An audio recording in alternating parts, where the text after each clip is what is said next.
Hindi nawawala sa pagi na Marites Trias ang lumpia tuwing Noche Buena. Pero pinag-iisipan niya kung maghahanda pa ba siya ng lumpia ngayon dahil mabusisi ang paggawa nito. Mama, malengke ka pa, luluto mo pa, tas pagod pa, yun.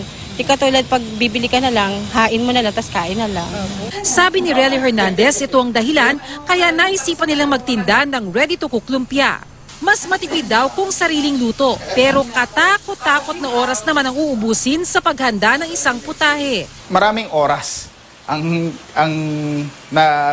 nawawala kapag magagawa kang lumpia kasi bukod sa magtitimpla ka, babalutin mo pa. Sabi naman ng isang chef, mainam na magluto na lang ng panghanda kung maliit na pamilya lang ang kakain. Pero kung malaking pamilya o may malaking handaan, mas praktikal na mag-order na lang. If you can shell out a few hundred para umorder na lang sa labas to save you the hassle of cooking sa Christmas Day, for example, hindi ka ngarag sa gabi. Ang isang tray ng salpikaw halimbawa na pwedeng pagsaluhan ng hanggang 15 tao, nagkakahalaga ng 1,800 pesos. Kung sariling luto, karne pa lang aabot na ng 1,400 pesos. Idagdag pa ang butter, bawang at mga pampalasa, aabot na sa 1,500 pesos.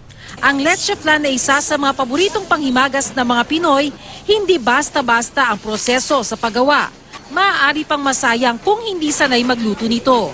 Pwede masunog yan pag hindi maganda ang arnibal. Pag sumubra ng gatas, hindi insakto ang templa, para siyang tinapay.